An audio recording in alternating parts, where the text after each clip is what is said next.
निवडणूक आयोगाला चालवण्याचं काम भाजप करते. बरं, बालाजी गाडे, गंभीर स्वरूपाचा Yes. आरोप तुम्ही केलेला आहे. मला वाटतं भाजपचं उत्तर अत्यंत आवश्यक आहे. विश्वासजी, हो. निवडणूक आयोगाच्या कारभारावरती शंका उपस्थित असताना भाजपवरती केलेले थेट आरोप तुम्ही ऐकलेले आहेत, काही उदाहरणं त्यांनी सांगितलेली आहेत.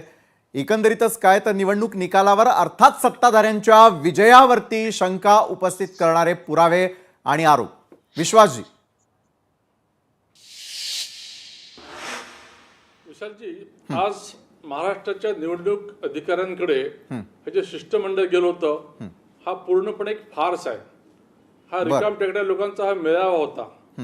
कारण असं की जेव्हा जेव्हा इलेक्शन येतात तेव्हा हे असे नौटंकी करतात. बर, इलेक्शन जिंकण्यासाठी काय करायचं असतं हे खरं तर यांनी भारतीय जनता पक्षाकडून शिकायला हवं. आम्ही इलेक्शन झाल्या परत संघटनेमध्ये जातो, कामं करतो आणि पुढे जातो. बर, 1947 नंतर भारतीय जनता मताची पक्षाचे चोरी करणं शिकलं पाहिजे तुमच्याकडून पाठक आमचे साहेब. 2 खासदार असताना देखील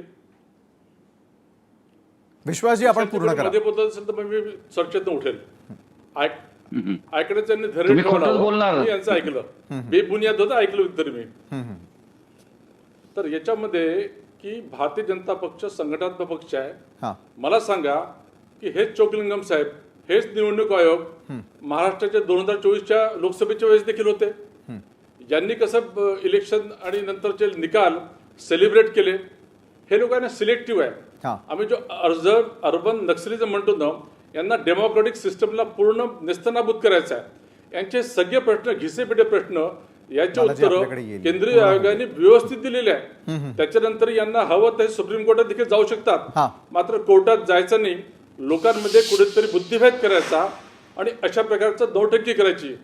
दुर्दैवाने राज ठाकरे देखील ते आता कंपनीमध्ये वळलेले आहे. आम्हाला भारतीय जनता पक्ष म्हणून किंवा आमची जी NDA आहे महाराष्ट्रामध्ये, आमच्या महाविकास आघाडीला काही फरक पडणार नाही. बरं. येत्या इलेक्शनमध्ये आम्ही परत निवडून येऊ आणि हे लोक परत हाच आरोप करतील की आधीच आम्ही इलेक्शन ऑफिसरला सांगितलं होतं तरी आमचं ऐकलं नाही, तरी आम्ही हारलो.